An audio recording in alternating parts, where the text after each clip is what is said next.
नमस्ते, सत श्री अकाल। I welcome you all. Thank you so much यहाँ आने के लिए। And I know it's not easy, इतने एफर्ट्स लेकर आप लोग सब यहाँ आए हैं। एंड आई होप कि आपके थ्रू ये हमारा शो घर घर तक पहुँचे और मेघा बरसे, हर जगह बरसे। हाँ, मेघा हर जगह बरसनी चाहिए। Yes, so you can start with the हाँ, you can questions. Start with the questions. पहले भी आपका वुमन ओरिएंटेड केसेस रहे मोस्टली। नेहा, आप इमोशनली एक्चुअल में हो अभी, या कुछ इसका इम्पैक्ट मेघा का दिख रहा है आपके केस पे? तो दिख रहा है। Of course, I am emotional because of the character maybe, और maybe because it's too overwhelming for me. मैं बहुत खुश हूँ कि आप सब लोग यहाँ आए और ये बहुत बड़ी अपॉर्चुनिटी है, बहुत बड़ी रिस्पॉन्सिबिलिटी है एक वुमेन को रिप्रेजेंट करना कि वो किस स्टेज से, किस इमोशन से गो थ्रू हो रही है। So yes, I am happy at the same time. आपको पता है कि सच में ऐसे बहुत सारे केसेस है पंजाब में जहाँ पे एनआरआई दूल्हे उन्हें छोड़ जाते हैं एक्चुअली गर्ल्स को। मैंने बहुत पढ़ा है, मैंने बहुत सुना है इसके बारे में। एंड सबसे अच्छी बात है कि अब पंजाब पुलिस ने इस पे you know what do you call action लेना स्टार्ट Action किया लिया। है। एंड लेकिन अभी भी बहुत केसेस हैं जो पेंडिंग है, काफ़ी विमेन हैं जिनको जस्टिस नहीं मिला है। So, I hope उनको सबको। जी, मेरी तो फैमिली में किसी के साथ ऐसा हुआ है।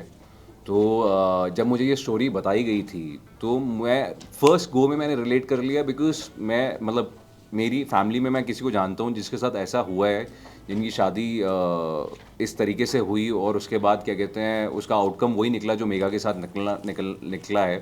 तो मैं तो मानता हूँ कि ये चीज़ बहुत कॉमन है।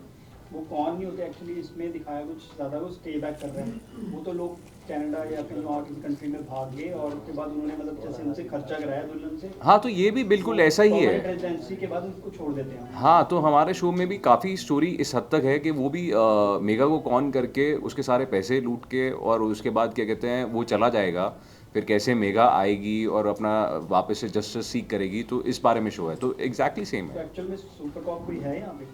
सुपर कॉप जैसे दिखाया है, एक सुपर कॉप को दिखा रहे हैं इसमें कि जो आ गया बिहाइंड द यू नो। हाँ हाँ, नील प्ले कर रहा है ना सुपर कॉप, वो कुछ ना कुछ तो करेगा। नहीं, इसमें तो है मतलब रियल लाइफ में भी कुछ चीज़ें इंस्पायर्ड है कि ऑफ कोर्स हमारे जितने भी किरदार हैं वो जो हमारी नॉर्मल लाइफ में जो इंसान है, वो कोई सोसाइटी प्रेशर से गो थ्रू हो रहा है या अपनी जस्टिस मांग रहा है, अपनी आइडेंटिटी एक बनाने की कोशिश कर रहा है, तो ये मिलती जुलती कहानियाँ ही हैं। यह कितना चैलेंज रहा है इसको किरदार को? Have you ever seen a case like इंशुक ने तो ऑलरेडी देखा है। Yeah. तो वो गुस्सा भी होगा और वो मतलब कैरेक्टर को भी समझने की ज़्यादा समझ होगी इंशुक ने। हाँ, मतलब बेसिकली मेरे लिए ये बहुत डिफ़िकल्ट किरदार है प्ले करने के लिए, बिकॉज क्या है कि अभी तक जो भी मैंने कैरेक्टर्स किए हैं बहुत पॉजिटिव प्ले किए हैं, और ये जो मनोज का कैरेक्टर है ये इतना शाना बंदा है, इतना शाना बंदा है कि ये किसी के हाथ नहीं आता। तो मुझे ये प्ले करने में भी बहुत मज़ा आ रहा है, और ऊपर से क्या कहते हैं बिकॉज हमारी जो स्क्रिप्टिंग है शो की, जो मेकर्स हैं जैसे सौरभ तिवारी जी, वो इतना अच्छे तरीके से, बिकॉज क्या है कि ऐसे मैं ये नहीं बोलूँगा कि ऐसे शोज़ पहले नहीं आए, ऐसे शोज़ आए हैं, लेकिन जहाँ तक हम लोगों को ब्रीफिंग दी गई है और हमें आगे की कहानी पता है वो उनसे बिल्कुल डिफरेंट है। हाँ, तो अपने आप में ये हर कैरेक्टर के लिए चैलेंजिंग है। राइट। कितने एपिसोड बरसेगी मेघा? अभी तो बहुत भरसेगी सर। अगर आप लोग प्यार देते रहेंगे, अगर आप चाहेंगे कि बरसती रहे, तो यू हाँ। Never know. आप कॉन्वेंट लगते नहीं हो तो आपने कैसे लुक फिर मतलब अपनी जैसे स्वीट सा एक दुल्हा मतलब प्ले कर। That is the beauty. That is the beauty. आपको क्या पता कि यहाँ पे कौन बैठा है, कौन हाँ। कौन और निकलेगा। कोई भी दूल्हा, मैं सर आपको बता रहा हूँ कि कोई भी दूल्हा मतलब होता है ना कि ऐसे लगता नहीं है कि वो कौन निकलेगा, नहीं तो पूरी फैमिली ट्रस्ट नहीं करती और शादी नहीं करती है। तो ये बहुत बेसिकली प्लानिंग से वो इंसान कितना समझदार हाँ, होगा, हाँ, वो हाँ। कितनी प्लानिंग प्लॉटिंग करके आता होगा कि भनक भी ना लगे कि अच्छा मैं कुछ फ्रॉड करने वाला हूँ। इसमें फैमिली दिखाई है दूल्हे की, बिकॉज़ जो Definitely. रियल में होती है फैमिलीज भी इन्वॉल्व होती हैं। जी जी जी डेफिनेटली जी, डेफिनेटली। मतलब मेरे मदर फादर दिखाए गए हैं इस शो में, जो कि एक्चुअली पूरी प्लानिंग ये दूल्हा प्लान करता है, मतलब बेसिकली मैं प्लान करता हूँ, लेकिन पूरा साथ देते हैं उसमें।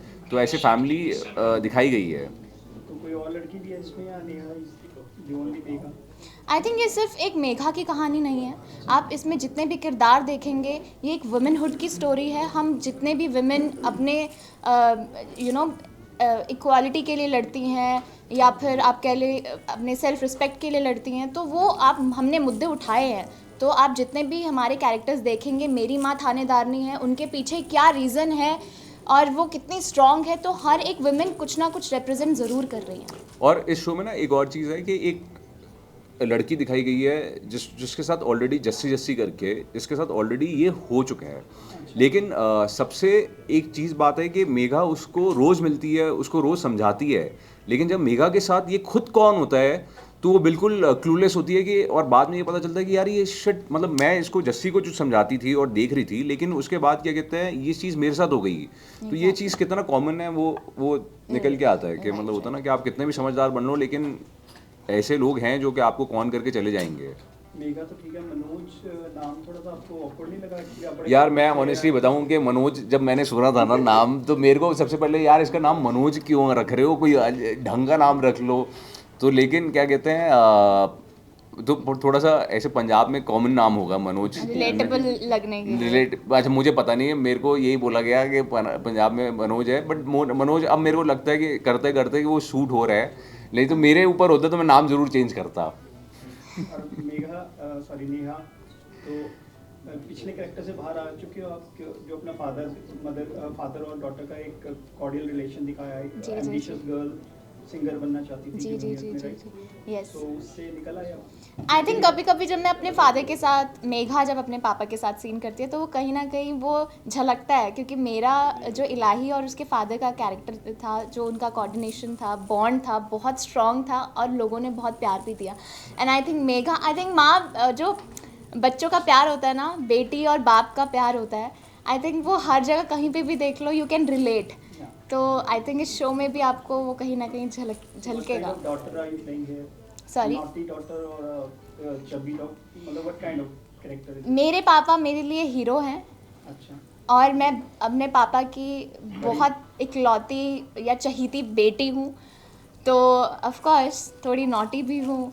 तब बेटियाँ अपने पापा के साथ मस्ती कर सकती हैं, तो अपने घर वालों के साथ नहीं करेंगी तो और कहाँ करेंगी। कीशु का आपका कैरेक्टर कैसा रहेगा, मतलब इसमें मतलब हीरो स्टाइल ही है शुरू से ही, मतलब इसमें? हाँ बेसिकली सर ये इसके दो फेस हैं इस कैरेक्टर के, एक बहुत पॉजिटिव है और एक बहुत ही ज़्यादा मतलब ग्रे शेड पे चला जाता है, जो कि एज एन एक्टर मैं I am trying to achieve, because ये कैरेक्टर बहुत चैलेंजिंग है, इसके दो साइड निकल के आने चाहिए और बहुत थिन लाइन पे है, बिकॉज क्या है कि एंड ऑफ द डे मुझे बोला गया है कि ऐसे लोग होते हैं, ठीक है, जो कि उनको ऐसा लगता है कि वो जो कर रहे हैं वो कुछ गलत नहीं कर रहे, हो सकता है उसकी साइकोलॉजी हो कि कल को मैं मेघा के साथ शादी करूं और मतलब होता है ना बेसिकली मैं कमाने जाऊं, बाकी मेरे क्या कहते हैं बच्चों का और मम्मी पापा का ख्याल मेघा रख लेगी पीछे से। ऐसे लोग होते हैं और उनकी साइकोलॉजी होती है कि यार शादी तो कर रहे हैं, मतलब होता है ना लड़की रहेगी यहाँ पे अपने माँ बाप को संभालेगी और मतलब होता है ना उनके हिसाब से वो लोग सही है कि यार मैं तो कमाने जा रहा हूँ, बाकी पे संभालते रहे पीछे से, मतलब होता है ना मैंने तो एक फ्री की नौकरानी ला के दे दी।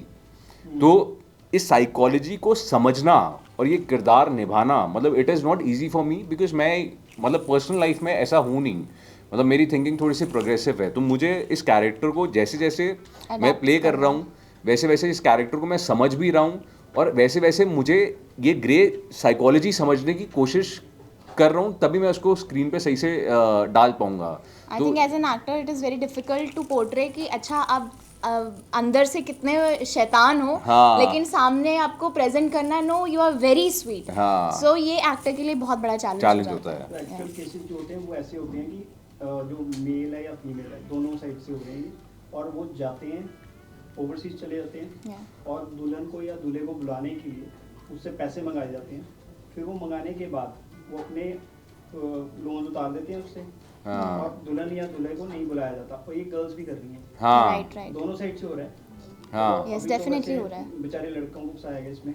हाँ तो फिर बेचारे लड़के नहीं सर, बेचारे- हम अगर बात करें तो आई थिंक जितना हमारी रिसर्च है लड़के की तादाद ज़्यादा है, तो आई थिंक इसीलिए वो हमने बनाया। I think just to convey the message कि ऐसा हो रहा है, अच्छा, सो मैं कोई ये पूछ रहा हूँ, पार्शियलिटी इसमें नहीं है है। ऐसा ही कि आप जाओगे ओवरसीज और आप पैसे मंगाओगे फिर दुल्हन को छोड़ोगे, एनआरआई दूल्हा तो ऐसे ही हुआ ना फिर। हाँ तो बेसिकली ये फॉरेन में रहता है, फॉरेन से वापस आया है अपना कोई एम्बिशन लेकर, अपना कोई गोल लेकर, तो अब उसको कैसे ये पूरा करने के लिए हाँ, कुछ मतलब किसी भी हद तक जा सकता है। मेरी इसकी नज़र- साइकोलॉजी हम नहीं जानते। मेघा तो, के या। पिताजी ने जो पैसे जोड़े हैं ना 25 लाख रुपए, जो अभी आपने एवीवी में भी देखा होगा कि मेरे मेरे ये है कि भाई मैं वैसे नहीं तो वैसे इन लोगों को कौन कर लूँ और ये पैसे निकाल लूँ but that's so progressive of my father कि उन्होंने, जब मैं कितने साल की थी, आई थिंक 2-2.5 साल की थी, तब से उन्होंने ये एफडी में कुछ अपना, उनका कुछ खास बिजनेस नहीं है, लेकिन उन्होंने ये सोचा कि मेरे घर बेटी हुई है तो मैं उसके लिए कुछ इतने पैसे जमा कर लूँ कि शादी के बाद अगर वो इंडिपेंडेंट भी रहे ना, उसको कोई दिक्कत आए तो उसके पास खुद की एक पूंजी हो कि वो उसमें से निकाल कर अपने खर्चे चला सके। लेकिन फिर ऐसा फ्रॉड हो जाता है तो आप उस फादर का पेन, उस लड़की का पेन, उस घर वालों का पेन समझ सकते अमृतसर की कहानी है? हो। जी, और भी अमृतसर किसी बेस्ड शहर में है। लेके जाएंगे? सॉरी, और भी किसी शहर के अराउंड घूमेंगे इसमें? मतलब शहर के अराउंड तो ये अमृतसर की कहानी है, लेकिन बेसिकली क्या कहते वी आर हैं हम लोग, रिप्रेजेंटिंग द एंटायर पंजाब। हाँ, शूटिंग करने के लिए जॉर्जिया, इनफैक्ट पंजाब नहीं, हम लोग पूरा इंडिया कर रहे हैं, क्योंकि ये केसेस उस दिन हम लोग बात कर रहे थे तो हमारे प्रोड्यूसर बता रहे थे कि ये बेसिकली ऐसा नहीं है कि सिर्फ पंजाब में हो रहा है, ये हो तो ऑलरेडी पूरे इंडिया में इंडिया रहा में हो है, रहा है। मतलब इन द सेंस ऐसा हो रहा है। बस ये है कि कहानी कहीं की पंजाब में ज़्यादा हो रहा है, क्योंकि बिकॉज एक मेंटालिटी होती है कि लड़की की शादी बाहर कर दो और लड़की को सेटल कर दो, तो यहाँ पे इसलिए केसेस ज़्यादा हो रहे हैं। या ठीक है। तो आप मतलब पूरी सारे एपिसोड्स में ऐसी नजर आओगे सोने से लगी हुई, या कम नजर आओगे जैसे नॉर्मल रहती है? सो इट्स एन इवेंट जहाँ मेरी शादी होती है, तो अच्छा, उसमें उसके वो कारण गेटअप, ताकि मैं ये एड्रेस कर सकूँ लोगों को कि उस शादी के बाद जो फ्रॉड हुआ है, तो उस चीज़ को रिप्रेजेंट करने के लिए मैंने ये अटायर लिया है। अदरवाइज तो हाँ, मतलब डेफिनेटली आप यहाँ शोकेस डिपिक्ट कर रहे हो actually. Yes, correct. But in any case like वैसे भी दिखाया जाता है ना कि कई बार वो ऐसी मतलब ये डाल के रखती हैं, कई बार पूरे शो में ही ऐसा होता है कि जो नहीं नहीं नहीं नहीं नहीं नहीं, ऐसा कुछ नहीं है। पंजाब में आई डोंट थिंक सो लोग ऐसे लोग नहीं पहनते हैं, तो पहनते। हाँ बस फिर। अच्छा मेरे को बताओ कितने एपिसोड हो गए हैं? हम लोगों ने शूट कितने कर लिए हैं अभी हम लोग अभी हम लोग अपना 6वां एपिसोड शूट कर रहे थे। Yeah. हाँ, करण, तो चल रहा है शूट। नहीं नहीं, we are shooting in Mumbai. Mumbai. Yes, all the best. Thank you so हाँ, मच। Thank you.